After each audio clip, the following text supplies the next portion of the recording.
Hello everybody, कैसे हैं आप सभी। मैं संजय कुमार फिर से हाजिर हूं आपके सामने ज्योग्राफी 10th क्लास का चैप्टर नंबर 7 लेके। दूसरी हम वीडियो इस चैप्टर के बना रहे हैं, तो ध्यान से आप इस वीडियो को सुनें और अपनी लर्निंग को और ज़्यादा आगे बढ़ाएं। आइए देखते हैं चैप्टर नंबर 7 को आगे कैसे प्रश्न इसमें सॉल्व किए जाते हैं। तो स्टूडेंट्स, कल हमने रेलवे लाइन तक का पॉइंट जो है सॉल्व किए थे, और इस चैप्टर का अगला पॉइंट है 7 नंबर पॉइंट है, और वो पॉइंट है pipe line. Pipe line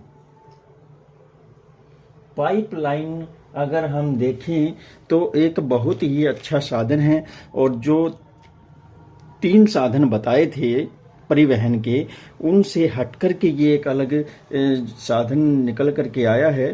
pipeline परिवहन ये जो है भारत का सबसे बाद में अपनाया गया एक परिवहन का साधन है, और इसको जो है गुजरात के जामनगर से लोनी तक,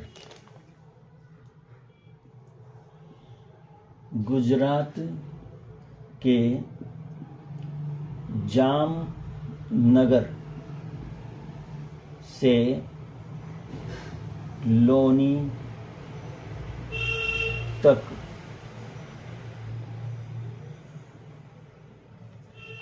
तक, जो पाइपलाइन है, एलपीजी की पाइपलाइन है ये, एलपीजी की, और यह भारत की सबसे लंबी पाइपलाइन है, जिसकी लंबाई जो है 1410 किलोमीटर है।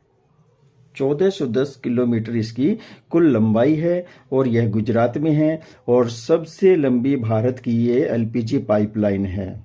और अगर हम संसार की बात करें तो विश्व की सबसे लंबी पाइपलाइन, विश्व की सबसे लंबी पाइपलाइन जो है, पाइपलाइन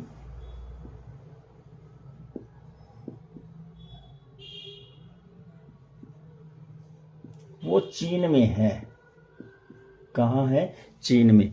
चीन से मध्य एशिया तक ये पाइपलाइन जाती है, और चीन की पाइपलाइन विश्व में सबसे लंबी पाइपलाइन है।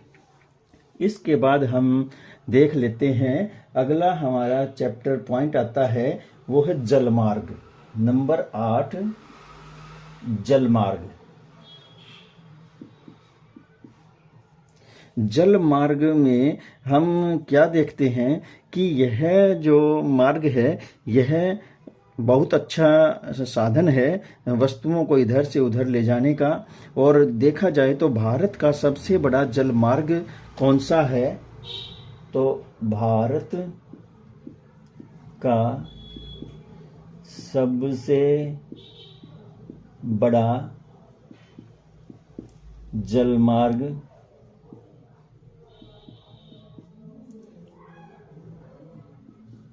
कौन सा है? तो कौन सा है भाई? वो है इलाहाबाद से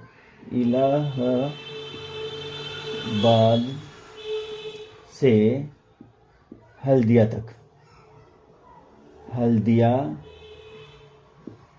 तक।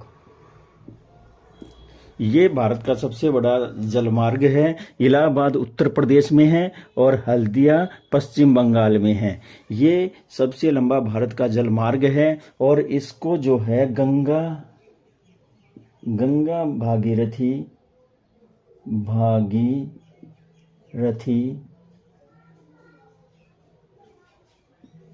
भागीरथी हुगली गंगा भागीरथी हुगली नदी के नाम से जाना जाता है। हुगली नदी के नाम से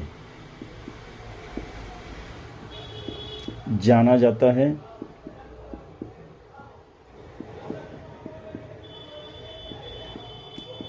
और डियर स्टूडेंट, इस जलमार्ग को जो है NW1 कहा जाता है। NW1 यानी कि नेशनल वाटरवे नंबर संख्या 1। इसकी लंबाई जो है, इसकी कुल लंबाई है 1620 किलोमीटर। 1620 किलोमीटर। ये जलमार्ग के विषय में, मतलब ये जो पॉइंट हैं माय डियर स्टूडेंट्स, ये आपको याद रहने चाहिए। अब आप जब पेपर में जाते हैं तो मान लीजिए 5 नंबर का प्रश्न पूछ लिया जाए कि जलमार्ग किसे कहते हैं, भारत का सबसे बड़ा जलमार्ग कौन सा है, कितने किलोमीटर लंबा है, तो ऐसे अगर पूछा जाता है तो आप ये पॉइंट लिख पाएंगे। तो इनको याद करें और उसके बाद फिर आप जलमार्ग का वर्णन कर सकते हैं, है ना। जलमार्ग एक अच्छा साधन है, ये है वो है, यह 2 क्षेत्रों को, 2 बंदरगाहों को आपस में जोड़ता है। ये मतलब आप इसमें एक्सप्लेन कर सकते हैं, 5 नंबर आप आराम से प्राप्त कर सकते हैं। तो आइए अब अगला हमारा जो पॉइंट है वो है वायु मार्ग। पॉइंट नंबर 9 है वायु मार्ग।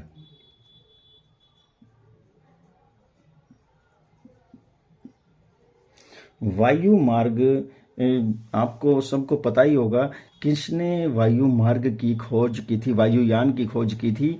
तो वायुयान की खोज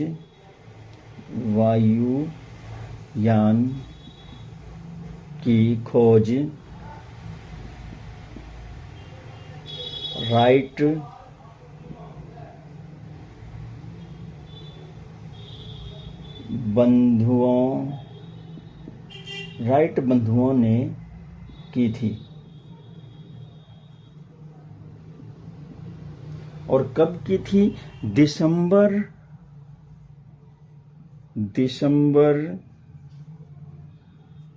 1903 में पहला एरोप्लेन उड़ाया गया था। दिसंबर 1903 में पहला एरोप्लेन उड़ाया गया था।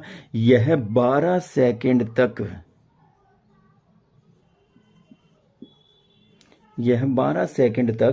120 फीट की ऊंचाई तक जो है यह 12 सेकंड तक उड़ा था। और यह एक तीव्रगामी साधन है।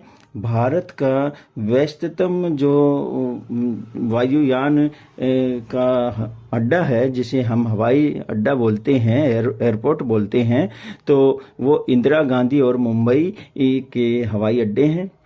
इनके अलावा भी बहुत से जो हैं हमारे देश में एयरपोर्ट्स हैं, और आपके हरियाणा में भी हिसार में एयरपोर्ट्स खोला गया है। और माय डियर स्टूडेंट्स, इस चैप्टर से एक मैप का भी प्रश्न आता है, 1 नंबर का पूछा जा सकता है कि राजा संसी हवाई अड्डा कहाँ है, तो ये अमृतसर में है। और जो है इंदिरा गांधी इंटरनेशनल हवाई अड्डा कहाँ है, यह दिल्ली में है। इस तरह से मतलब पूछे जा सकते हैं, तो आपको मैप के द्वारा भी ये समझाए जाएंगे। अब अगला जो हमारा पॉइंट आता है वो है प्रमुख समुद्री पतन। नंबर पॉइंट 10, पतन। पतन क्या होता है? इसको इंग्लिश में पोर्ट बोलते हैं।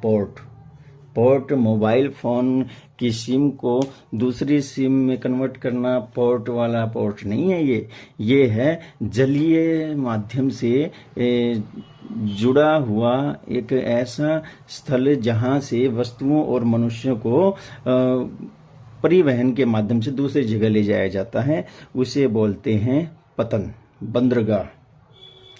तो भारत का सबसे बड़ा बंदरगाह और सबसे व्यस्त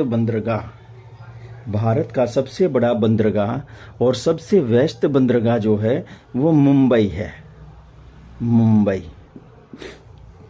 मुंबई बंदरगाह जो है भारत का सबसे बड़ा है और सबसे व्यस्त है। और इसके बाद जो है दूसरा नंबर जो आता है, दूसरे नंबर पर जो बंदरगाह आता है वो है चेन्नई। चेन्नई बंदरगाह, इसको मद्रास भी कहा जाता था पहले, और अब ये तमिलनाडु की राजधानी चेन्नई है। चेन्नई सुपर एक्सप्रेस एक फिल्म भी बनी थी। तो चेन्नई बंदरगाह जो है दूसरे नंबर पर आता है, और यह बंदरगाह कृत्रिम है। यह बंदरगाह कृत्रिम है। कृत्रिम कृत्रिम बंदरगाह है ये। क्यों? क्योंकि ये मनुष्य ने बनाया है, प्राकृतिक रूप से नहीं है, तो इसलिए ये है कृत्रिम रूप से बना हुआ है।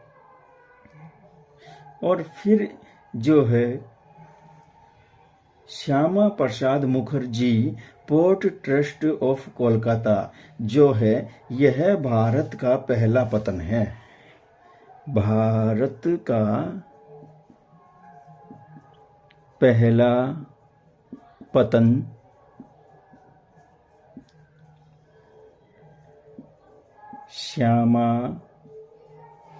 श्यामा प्रसाद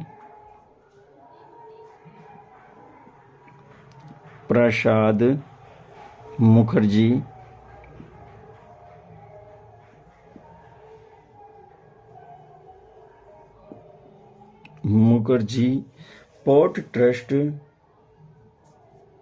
पोर्ट ट्रस्ट ऑफ कोलकाता।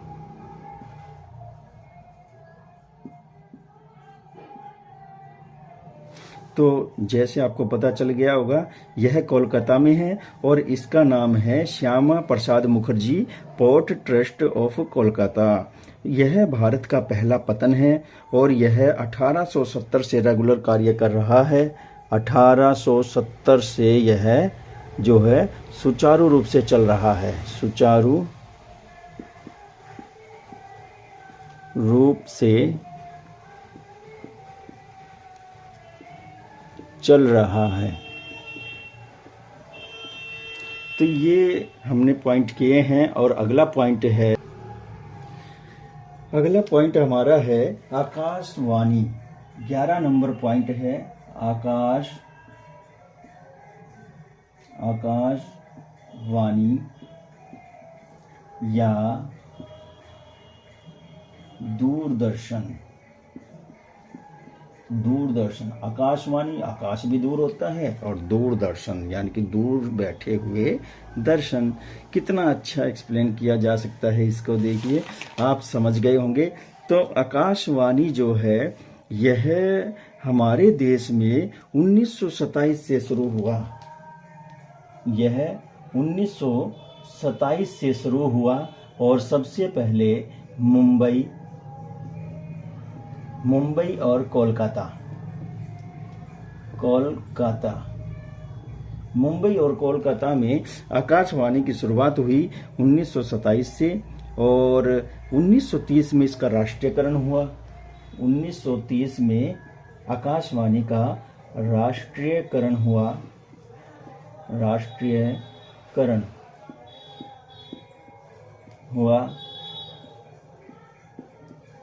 और फिर उसके बाद 1957 में इसका नाम बदला गया।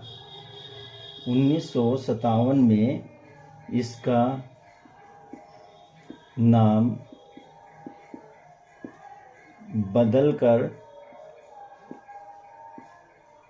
आकाशवाणी रखा गया। आकाशवाणी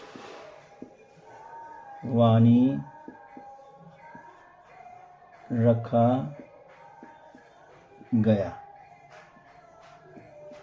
आकाशवाणी इसका नाम रखा गया। और इसका जो पहले नाम था वो था रेडियो प्रसारण, इसका नाम लिया जाता था। और आकाशवाणी इसका नाम जो है 1957 में रखा गया। और आज इसके जो अध्यक्ष हैं वो है एन वेणुधर रेड्डी। वेणुधर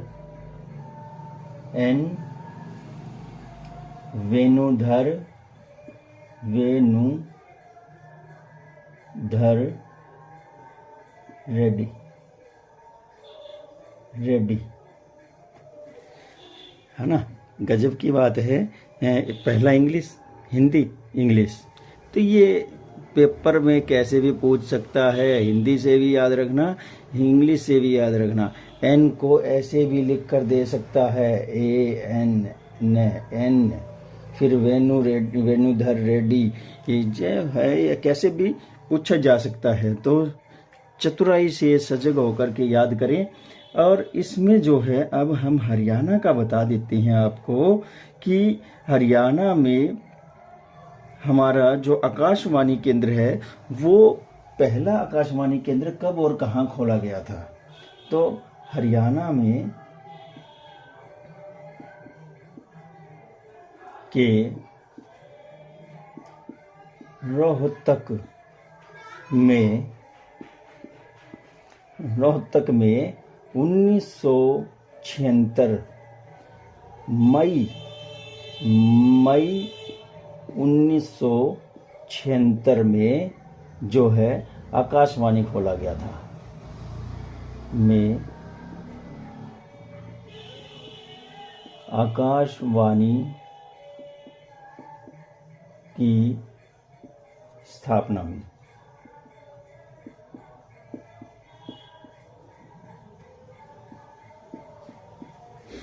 आपकी बुक के अनुसार जो है कि देश में 200 बताए गए हैं। ठीक है, आपकी बुक के अनुसार 200 स्टेशन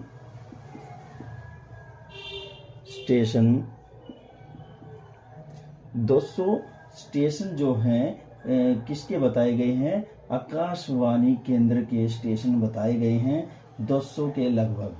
ठीक है, तो यह जो है अब वर्तमान में कितने हैं, तो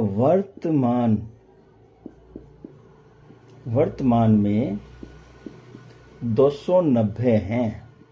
290 अब 290 यानी कि 290 स्टेशन जो हैं अब अवेलेबल है प्रेजेंट में।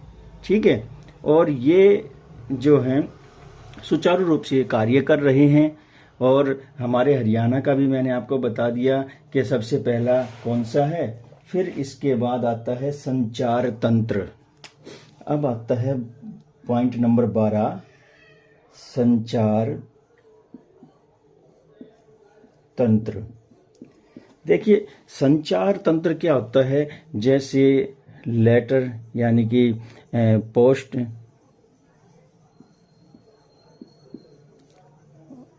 फिर इसके बाद न्यूज़पेपर, अखबार लिख देते हैं, अखबार।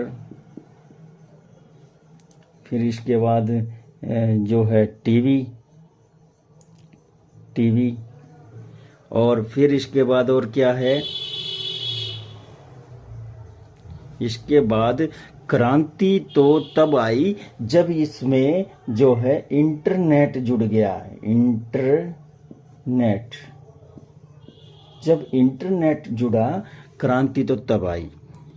तो 1969 में बंगलुरु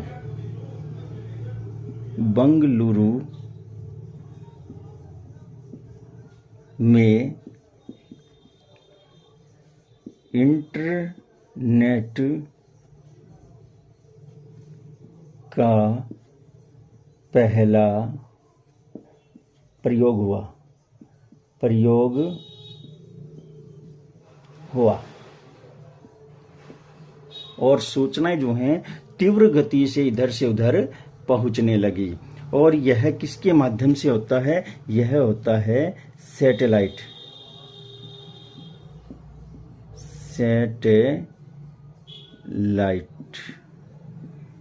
सैटेलाइट के माध्यम से यह होता है।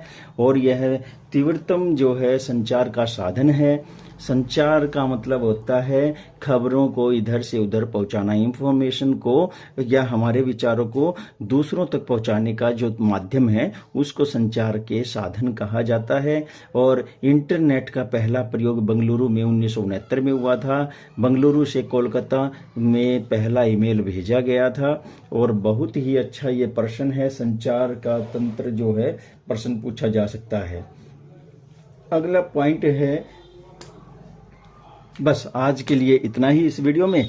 अगली वीडियो में हम इस चैप्टर को फिनिश कर देंगे, फिनिश बख्शेंगे नहीं इस चैप्टर को। अगली वीडियो में क्लियर हो जाएगा और यहाँ तक आपका मैप भी आ जाएगा और 5 नंबर का पर्सन भी आ जाएगा।